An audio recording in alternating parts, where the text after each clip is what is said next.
Am I the jerk if I accused my mom of sabotaging my truck and blowing our family up because I think she wants to keep me in financial ruin for the rest of my life?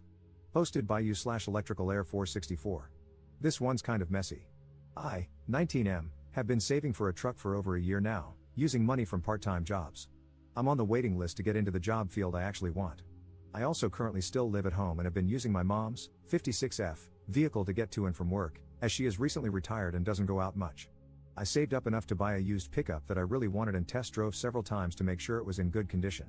I bought the truck, paid for several months of insurance up front, and got it registered. I drove it around for a few days, and it ran fine.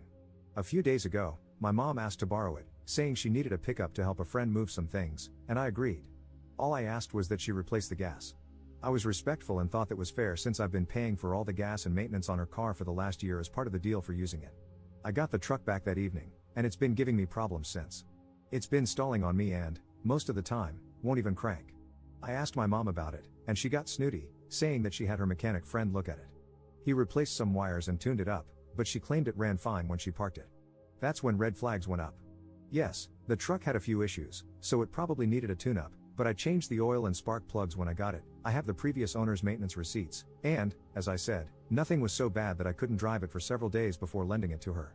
I should say, this is the messy part, that my mom has a habit of being financially controlling, and she did not like it when I got the truck. She wanted me to buy a sedan from one of her friends and complained nonstop when I brought the truck home.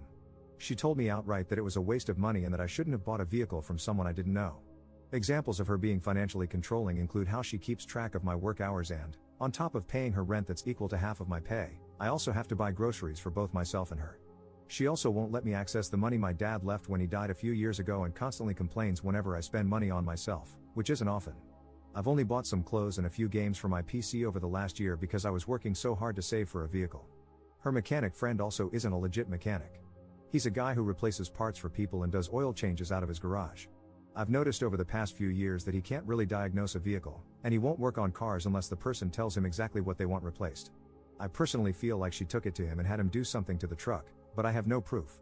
This kind of petty isn't beyond her. She slashed a neighbor's pools once because they didn't drain them at the end of summer and they were just breeding mosquitoes, and she constantly reports minor things to the police.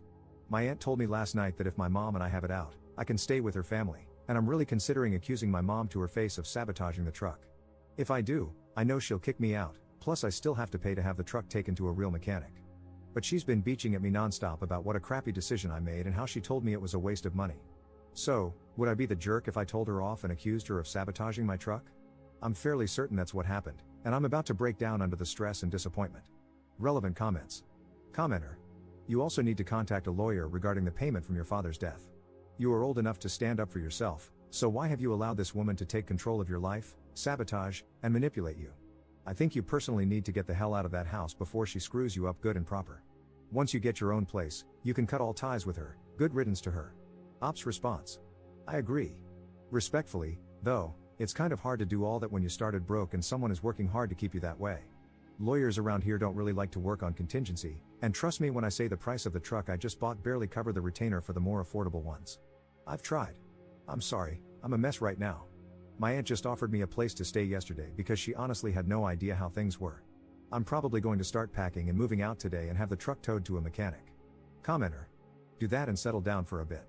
Write her a note. If you deny me access to my dad's inheritance, I will take legal action.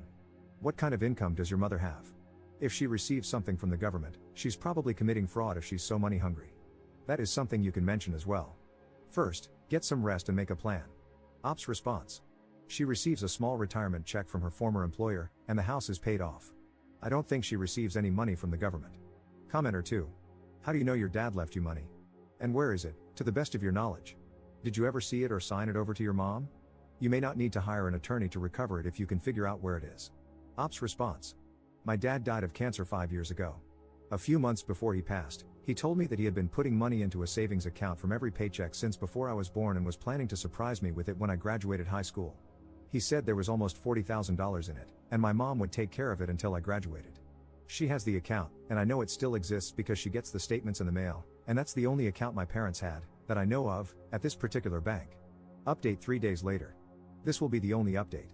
This is an alt account I made because my mom knows about my other account I've had for a few years, so I'll be deleting it this weekend. So, to answer some questions that people asked. Why don't I get a better job? I was working 2 part-time jobs. Good jobs aren't easy to come by where I live. That's part of the complication with moving in with my aunt, as she lives an hour away, and I would have to find work all over again. That issue has been resolved, though. Did my dad leave a will? If he did, I've never seen it. I don't think he did, and when I asked my aunt about it on Thursday, she is my dad's sister, she said she didn't think he did. But that's part of the update. The update itself is this: my mom and I had a major argument, and I am now at my aunt's until I save up enough to get my own place. The argument wasn't over the truck, though that did come into play. Basically, I took the advice of everyone who commented and said to just go no contact and move out. I had to make sure I could get a job, though, and my uncle was able to get me a decent job as a construction laborer for the company he works for. I start Monday. My aunt and uncle came over last night to load my truck onto a trailer and tow it to a mechanic closer to where they live. They are going to loan me the money to get it fixed. I talked to my mom's mechanic friend, and he said that she brought it in for a tune-up because it was backfiring. Long story short, the timing belt started whining, so he replaced it. What my mom didn't tell me was that the truck had to be towed home because he didn't time it correctly, and she was supposed to get a professional to look at it. That explains why the truck has only cranked once since then. So that's the good news: the truck is fixable, and my aunt and uncle are going to help me. When I told my aunt the full story about the truck and the money my dad left for me, she got mad and told me that she and my uncle were coming over Thursday night to pick me and my truck up. She wouldn't tell me exactly what she was mad about, but I was packed up that evening when they showed up. As soon as she got there, she got into a fight with my mom, asking her about my dad's money. There was a lot of cursing and name-calling, and my mom almost called the police, but my aunt, and this scared the crap out of me, threatened to have her arrested for fraud if she didn't own up, so the cops weren't called. I'm not going to go into the full details of the argument because it's too much to type, but basically, my mom has been pulling small amounts out every month for the last year to supplement her retirement salary. Apparently, the account was put in trust before my dad died, and my mom was the trustee, which is what made my aunt mad because she knew the money was there but didn't know that I had never received any of it. I had never talked finances with her before this. My mom doesn't want to turn the account over because she claims that the trust paperwork says she's not required to until I turn 25. She also started yelling at me for running my mouth to my aunt and accusing me of trying to ruin her retirement, saying she deserved that money for taking care of me and my dad when he got sick, etc. I got pissed and told her that I was going to sue her for the money and that I knew what happened to the truck and was going to sue her for that too. She kind of broke down and started saying how hard it had been for her since my dad died, but I didn't buy it because she's always been petty and controlling, even when I was a kid. She basically told me to get out and tried to turn it into a pity party about how hurt she was, how she was going to pay bills, etc. I just left. The mechanic my aunt and uncle are paying for says he can have the truck running by Tuesday because he's backed up until then, but I'll take that. Next week, my aunt is going to start looking for a good lawyer for me. My uncle suggested the same thing a lot of commenters did, which was that we call the state bar and see if there are any lawyers that need pro bono hours. Right now, I'm fully no contact with my mom, and she's left me 5 or 6 texts that range from, "I'm sorry, let's talk about everything," to, "You're an ungrateful son, how could you betray me like this?" I'm just ignoring them. Thank you to everyone who commented for the advice, especially those who advised me to keep my cool. She was really ready to call the cops on my aunt, so I can imagine she would have done the same to me if I had confronted her. I'm just going to save up for now.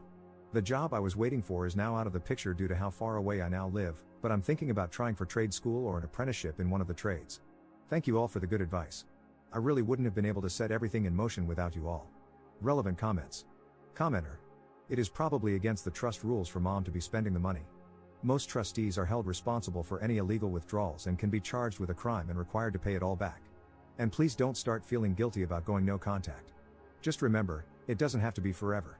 You can reevaluate the situation in 5 years if you want. And if you see your mother in court, you can always say, "Mom, it's best for my mental health right now to keep my distance since I don't feel like you've treated me fairly in the past. So let's get through this lawsuit, and if I feel like you are being honest and truly want to do the right thing, then I will think about adding you back into my life." Notice you have not made a commitment, but if she thinks she may get you back, maybe she'll do the right thing by your father's estate. Editor's note. Op has since deleted his account, but there is a chance he might update in the future after finding a lawyer and finishing his legal battle with his mom, despite saying this is his only update.